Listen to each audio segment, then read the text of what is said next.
Sino ang kanilig ng ating klase? Si Arlene. Arlene, may lumipat ba sa ating klase ngayong araw? Nakakatuwa kung gano'n, no?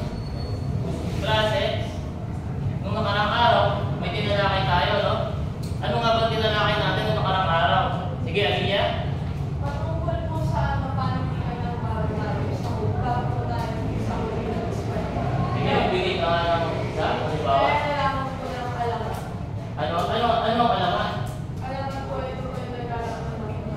Parang isang kwento na nagmula sa ating sa pangyayari. Sige, salamat. Algie, ikaw naman? Magbigay nga ng isa. Magbigay nga ng halimbawa ng buktong, Algie. Sige, salamat. Ngayon, bago tayo, gusto niyo ba ng palaro, klase? Sa tingin ko, parang inaantok na kayo, klase eh. Gusto niyo ba ng palaro? Opo! Sige, bago tayo tumubo sa ating palaro, maaaring basahin muna natin itong ating layunin, no? Sige nga, basahin muna ito, RC. Dahil isa-isa ang maalagang pangyayari sa panahon para nakapagpapaliwan sa nagkaugnayan sa mga akdang panrelo. Nakapagbibilihan ng sariling karamisan sa loobin ng pag-aaralin at nakapagsasagawa ng mga kakagawain dahil sa pagsasagot. Ayun, salamat. Sige, magtungo na tayo sa ating palaro. Natatawagin natin, buuin mo ko, be. Papapasok kayo sa 5, ibigyan ko kayo ng bubuin nyo. Bawat plastic dito ay may numero. Sa isa hanggang 5. Idikit nyo kung saan to, 1, 2, 3, 4, 5. Okay, bilang tayo ng una. 1, 2, Tatlo. 5. Dalawa. Tatlo. 5. Isa. Dalawa. Tatlo. 4. 5. 2. Tatlo. 4. Sige, pumunta na sa kanya-kanyang grupo. Tayo po, sir! Dito ang una, dito ang pangalawa, dito naman ang pangatlo, dito naman ang pang-4, dito ang pang-5. Sige, magsimula na tayo. Nasaan po ang mga pangatlo sa puso? May pangatlo dito.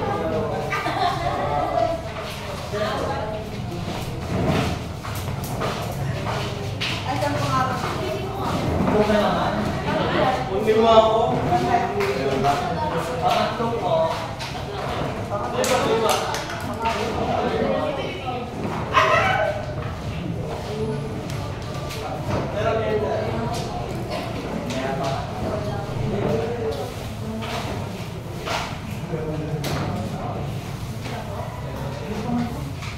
Meron kayo 5 minuto klase para buuin ito, no? Kanin po, wala. Grabe na namin. Sige. May dalawa lang po kami. Sino na nabuli klase? Nadubli ng plastic. Ay, grabe. Sabi ka na lang po.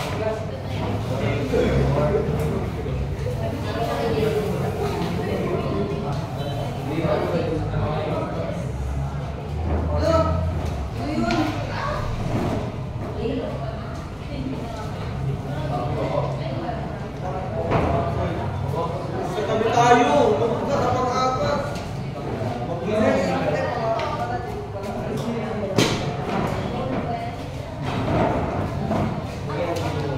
Ano?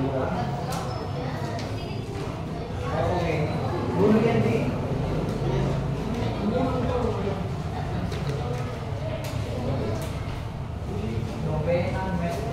Sige, pasok na.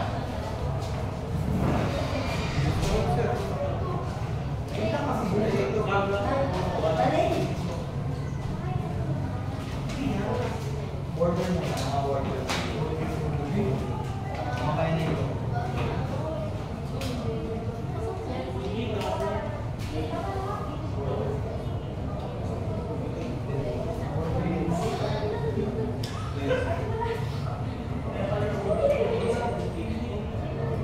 Sapagkat naniniwala ako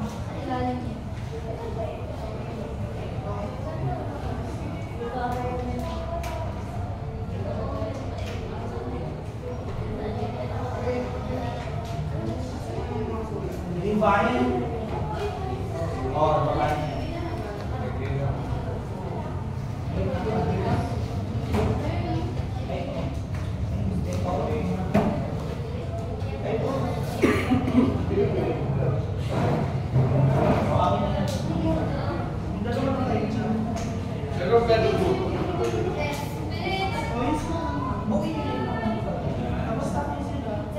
Hindi natapos na ba kasi? Pero may kukuha din ba kami galing sa ibang grupo?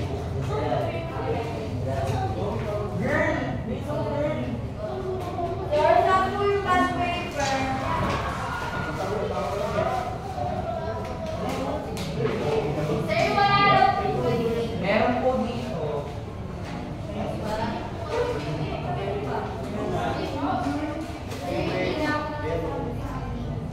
Sige, dito ka sa inyo.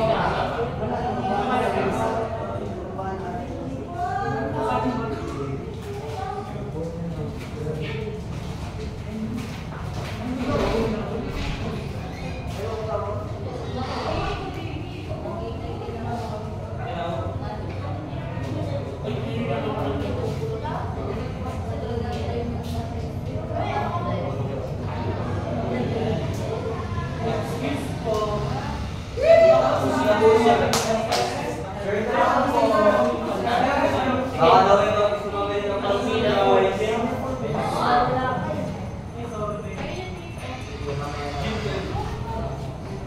Pansit Malabon.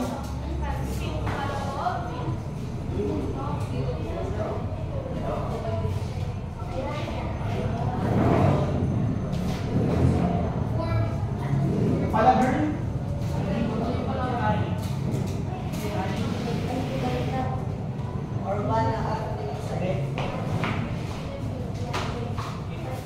Ayan na.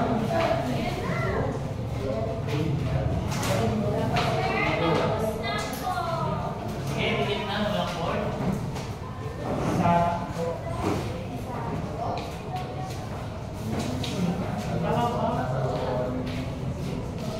So, yeah, ito sa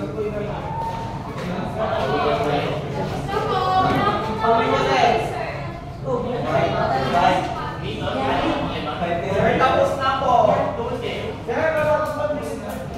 ito lang ito yung tape. Saan ba ito? Ilan niya? Tapos na po.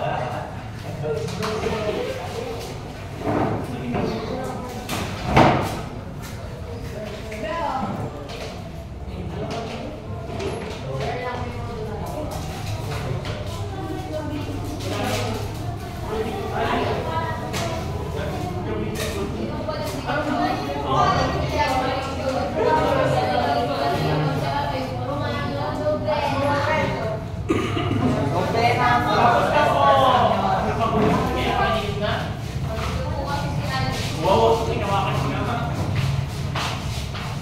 Number 1 ba ito?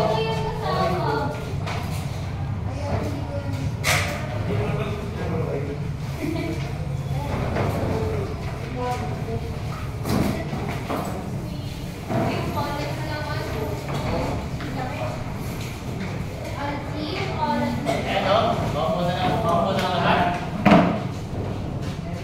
Alam mo na sa ating palaro ay group 4. Sino ang group 4? Yun, mahusay, magaling. Bigyan nga sila ng 3 bagsak. Sige. Ito ang una nating ano. May ideya ba kayo dito? Wala. Sige, basahin natin kung ano ang doktrina Kristiyana.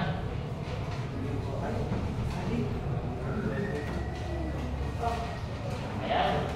Pakibasa nga. Sa akin. Doktrina Kristiyana. Kauna-una ang aklat na nagtawag sa Pilipinas noong 1593 sa pamamagitan ng Silog Pico. Naglalaman ng mga dasal sa utos, 7 sakramento, 7 kasalanang mortal, pangungumpisal at katekismo. May 87 pay na lamang aklat ito nina Padre Juan de Valencia at Padre Domingo Nita. Ayun, salamat. Sabi daw dito, ang Kristiyana doktrina ay kauna-una ang aklat na naiumbag, no? Kasi makinig kayo, no? Sapagkat mamaya, magkakaroon tayo ng maikling pagsusulit, no? Ito naman, barlaan at pasapat. Ano kaya ito? Anong klase? Sige, makibasa ka. Mary Jane?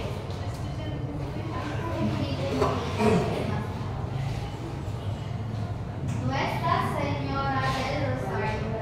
Ikalawang aklat na nalimbag sa Pilipinas, naglalaman ito ng mga talambuhay ng mga santo, nobena at mga tanong at sagot sa relihiyon. Akda ito ni Padre Blancas de San Jose noong 1602. Ayun, salamat. Ito naman ang ikalawang aklat na nalimbag sa Pilipinas. Narito naman ang isa.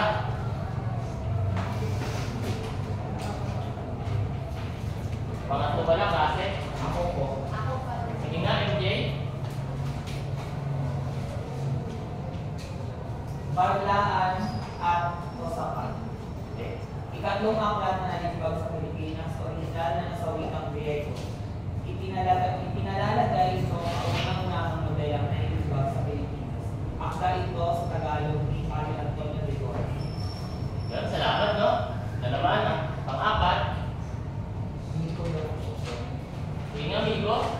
Ibasa ka. Urbana at ni Felisa. Aklat na isinulat ni Modesto de Castro ang tinatawag ang mga ng klase pagtuluyan sa Tagalog. Naglalaman ito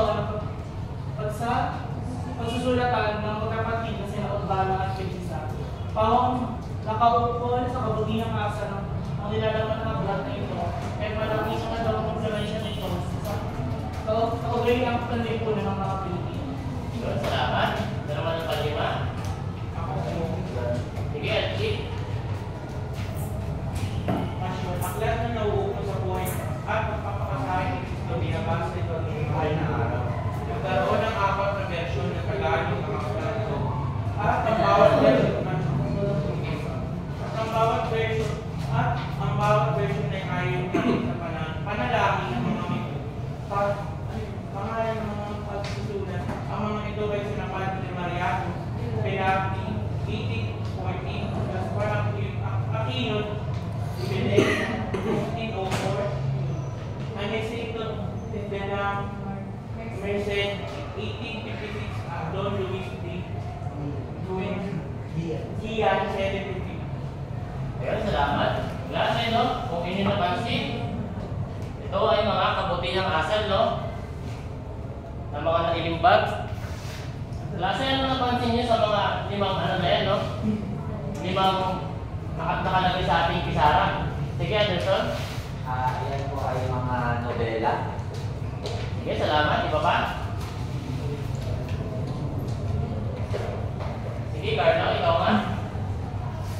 Yung mga akta may kinalaman sa mga relihiyon. Ayun, magaling, mahusay, no? Mga akdang. Ang lima na ito ay isang akdang pang-relihiyon, no? Sa panahon ng Espanyol. Ngayon klase, dahil alam niyo ng mga yan, magkakaroon tayo ng isang dula patungkol dyan, no? Sige, ito ang team A, ito naman ang team B. Sige, kumuha kayo ng inyong magiging pinuno.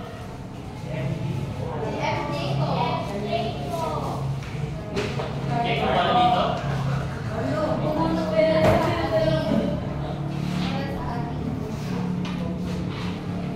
Sige, tudulan niya sa harapan, no? Hindi kasama kayo. Pumili lang ng mga sa kanila. Pumili kayo ng mga. Si ano po?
Sige, maunang ano? Okay. Mas kaibigan.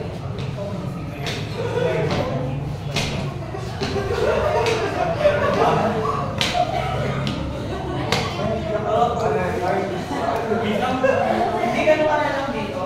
Ano yung proximity yun? Ano ang inyong inutan namin? Ayan! Okay.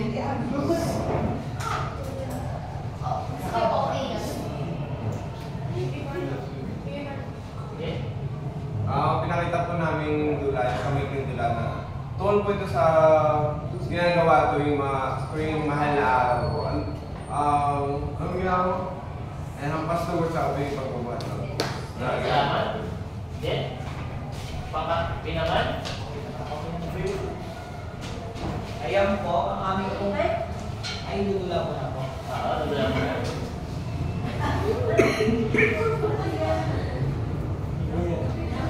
Ayan po.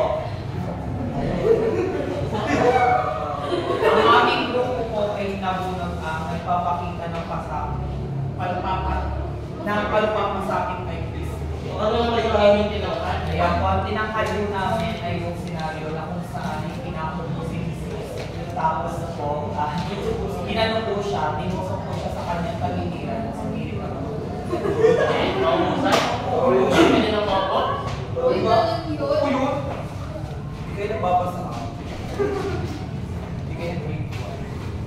Sige, kahit na ako po, klase. Bigyan niyo yung mga sarili niyo ng tatlong palakpak, klase.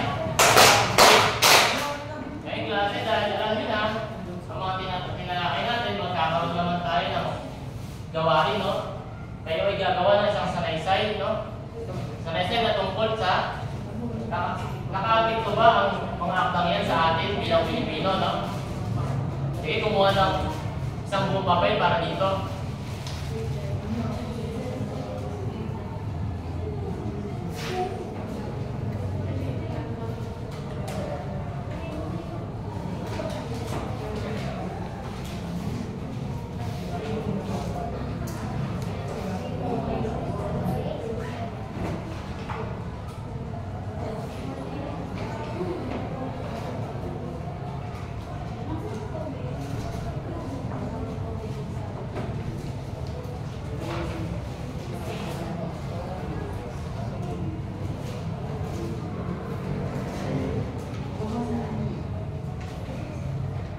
Sige, may tapos na ba?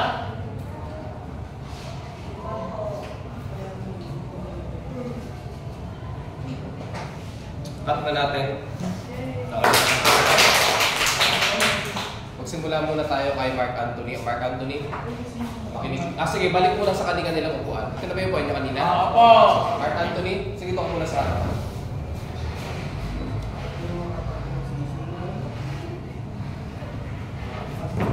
makinig din ang lahat ha. Yung pinabati kita, siguro sa